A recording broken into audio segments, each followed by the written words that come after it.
Well, praise the Lord, everybody. Happy Good Friday to you.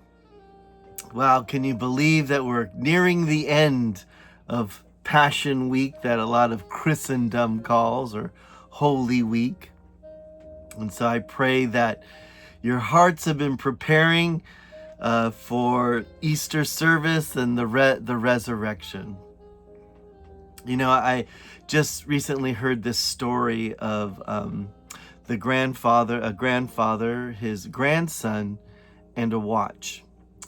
And the grandfather tells the young man, listen, I have this old watch and I want to sell it.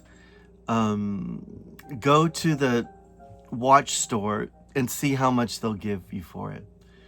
And so the grandson goes to the watch store, and the watch people take a look at it. It's old and they really don't make them like this anymore. I'll give you $200 for it.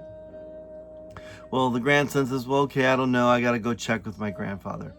And so he goes back and he says, yeah, they said they'd give us $200. And he's like, well, you know what? You should go to the pawn shop and see how much they'll give you. And so the boy goes to the pawn shop, and the clerk looks at it and he says, I'll give you $40 for it. It's like, well, I don't know. I got to check with my grandfather. So he goes home, tells the grandfather. He's like, no. The grandfather says, no, the pawn shop, you got to negotiate. And so the kid goes back. He says, no, come on, man. You give me more than 40. And the pawn shop's like, okay, well, we'll give you 60. Okay, well, let me check with my grandfather. He goes back and he's like, well, you know what?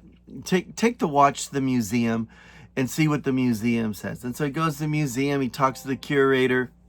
He goes, oh my God, we haven't seen one of these watches for so long, and we've never seen one in such good condition, and the museum will want to buy it. We'll give you $50,000 for it. The grandson's like, oh my God, let me go tell Grandpa, the museum wants to give us $50,000. It's this rare watch. And so the grandfather says, no, I don't want to sell it.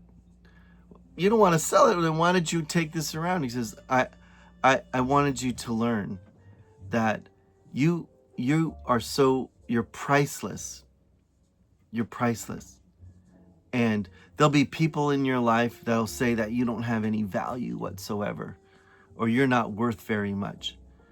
But in the eyes of someone who really sees you, you're priceless. And I'm thinking about this week of Holy Week, and this being Good Friday, right? And we could just say, well, this is our Christian rituals, our practices. But let's remember something, that God so loved the world that he gave his only begotten Son. And we can live in this life, in this world, and some of us are our harshest critics of ourselves and think we're not worth anything.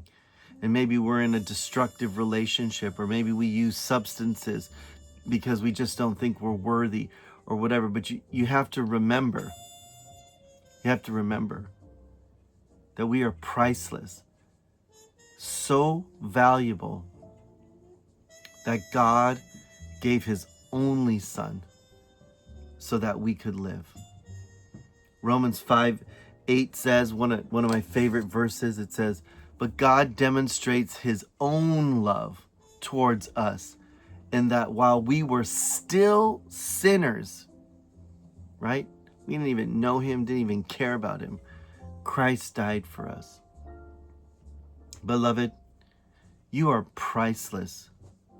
And don't forget, we could, we had Palm Sunday back on the last Sunday, and now we're here at, Good Friday, and we have a Good Friday service, and of course the resurrection service, or the victory. But remember, it's all because of you. Christ was born, died, and resurrected because of you. Someone might see you as an old watch, or see you something that's outdated or not worth very much. But in the hands of the Master who made us and created us, You are priceless. Remember that. God bless you.